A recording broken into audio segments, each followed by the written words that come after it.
Mga kapatid, good afternoon po sa ating lahat. Kung saan man po tayo nanonood ngayon, nakikibahagi ng mga balitang ito, nawa ang kapayapaan ng Panginoon, ang pag-ibig niya at ang kanyang kaaliwan, ang comfort ng banal na espiritu ay sumaatin po lahat.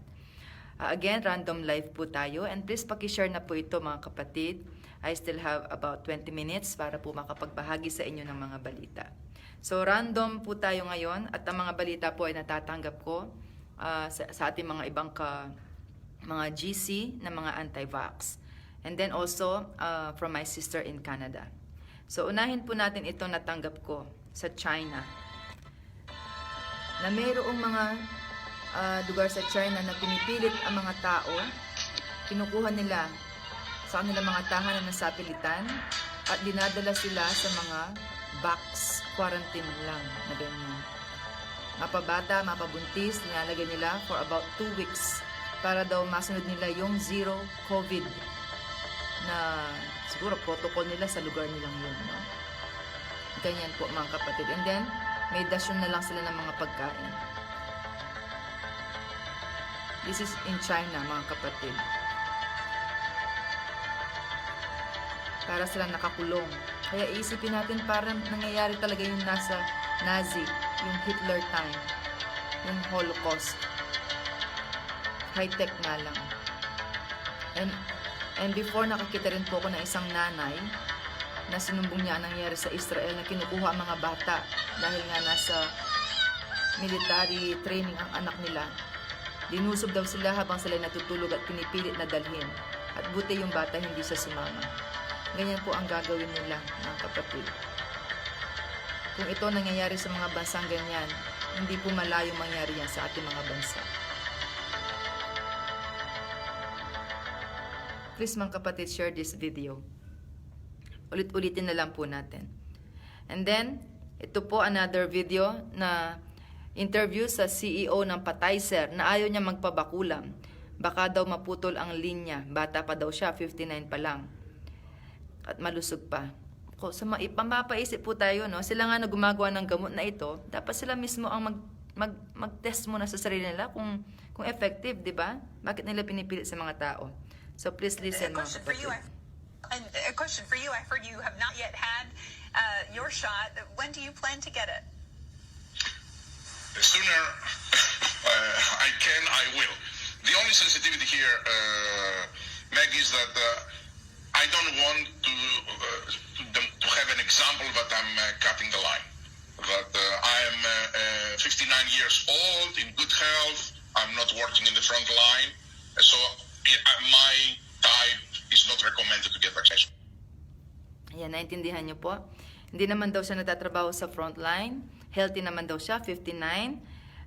Sabi niya, pero nag-excuse siya, sabi niya, kung mas madali, okay, sabi niya, I can, but, sabi niya, but. So, mapapaisip po tayo, no, na bakit nila ginagawa ang mga gamot na ito na sila mismo, hindi pa pala sila bakunado. Hindi po ba? Katulad noong nakita ko pong mail sa ating mga GC po na tanggap ko. Kilala niyo po ba si Mr. Marie Caimo? Dati daw sa GMA News Anchor and 700 Club Asia host. Ito po yung kanyang post. Ayan. And I believe naka-post din po ito sa GMTV. Sabi po niya, from a friend, my cousin who works sa DOH, nagtatrabaho daw po sa DOH, says all of them in their department are hindi bakunado. Dahil alam nila na ito ay delikado.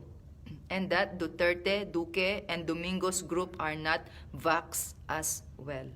So yung mga pinapakita nila sa media, nagpapabakuna sila. Hindi po talaga yun ng mga vaccine na tinuturok sa mga tao. Those are just placebo. Kaya meron din po ako nakitang tawag doon, patutuo rin na sinabi niya hindi totoo ang mga tinurok kina Duterte. At ito nga po, pangalawa ng testimony. Kaya di ba nakasulat po, ang patutuo ng dalawa ay matibay. So mga kapatid, pinagloloko po tayo ng mga gobyerno.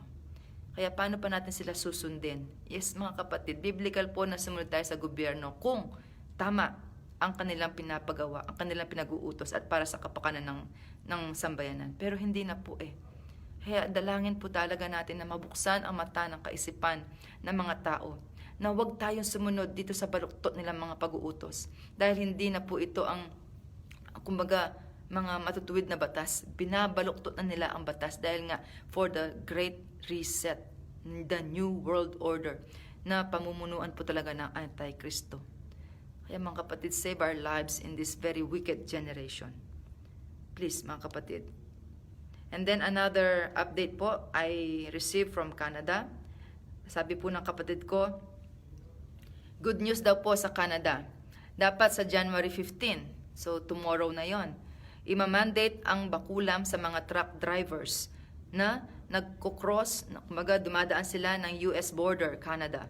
US-Canada border. Sila yung mga truck drivers na naghahatid ng mga food supplies, construction supplies, etc. Nangangamba po kasi na kapag nag-mandate na sa January 15, madaming truck drivers ang mapipilitang magbitiw sa trabaho dahil marami po talaga ang ayaw bakulam na yan. Ang consequence noon ay magkakaroon ng food and supply shortage. Kaya po madami ang nagalit at nagpaplanong mag-protest. Tingnan niyo po, talaga pag may pagkakaisa po talaga, may kapangyarihan ng tao. People has the power, mga kapatid. Ano ba ang magagawa ng gobyerno kung ang kanyang mga mamamayan ay ayaw sumunod dito? Hindi po ba? Binoto natin ang mga leaders na yan para pangalagaan nila tayo. At tayo naman ng mga gobyerno, ng mga tao, we have to observe kung tama pa ba ang ginagawa ng gobyerno para sa atin. Pag mali na po, we have the power to protest. Tulin yan, na ito yan, mga kapatid. Huwag tayo matakot. Ito kagabi daw, January 12, kasi day ahead tayo. Binawi ng Canadian ang mandate. See mga kapatid, pag nagkakaisa ang mga tao, the truth will prevail. There is unity, again, there is power. Amen? And pray niya, napakabilis ang sagot ng ating Panginoong Jesus. Kaya po, tignan niyo po, dahil nagkakaisa sila, hindi sila natatakot na hindi kami susunod dyan. Kung ganyan, bibitiw kami. Tignan niyo po, binawi ng gobyerno yung kanilang mandate. Ngayon, isipin natin, kung sa Pilipinas natin i-apply yan, lahat tayo, hindi tayo magko-comply, hindi tayo. This is the same thing na mangyayari. Kaso ang mga Pilipino, they are so fearful. Ang dami na katakutan na, sumunod na tayo. Ang mga pinapakain ko marami, ang mga batang hindi makaral. Mga kapatid, yan po mga takot nyong yan. Yan ang ginagawa ng diablo sa atin para hindi makita ang tunay na nangyayari. Ang na madilim na plano nila sa mundo. But if we continue fight this oppression, malalantad po yan sa liwanag. Ang ginagawa nila ay katiwalian. Kaya please, I really beseech you, wag po tayo matakot. Kahit huli nila tayo, ipresento nila tayo, kung wala naman tayong kasalanan, wala po tayong dapat ikatakot. Hindi po ba? Kaya suportahan po natin ang mga kilusang ganito. Hindi po tayo mga rebelde again. We are just fighting for our freedom. Sabi nga ng Panginoon, who will stand? Sino ang para labanan itong mga masasamang ito? Who will for me against these evildoers? Kaya po yan, mga anak ng Diyos, na binigyan ng kaalaman ng kalinawan ng isipan. Kasi masisira ang mundo dahil sa kagagawan ng tao. Masisira ang mundo dahil walang ginagawa.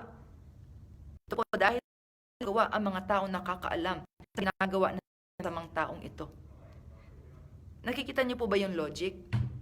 Yes, maraming masasamang tao all over the world. Nagkalat po ang naglupalop sa buong mundo. Pero kung hindi naman po tayo susunod sa kanilang mga pag-uutos, wala naman silang magagawa. Kaya the world is being destroyed not by the evildoers, but with the silence. With the silence, ang katahimikan ng mga tao ang sisira sa mundo. Kaya please, kapag marami po tayo, talagang lalakas. And again, pray for kung mas marami noong 1st, 2nd, 3rd, 4th, 5th, mas marami na ang tatayo ngayon sa katotohanan para ipaglaban ang karapatan nila. Amen? Enough is enough, mga kapatid. Pinaglololo ko na po talaga tayo ng mga. And again, salamat po mga kapatid sa mga tumulong sa ating mga kapatid ngayon. Wala po ang update. Kung mayroon po tayo comment po para malaman natin lahat na magbigay ng tulong.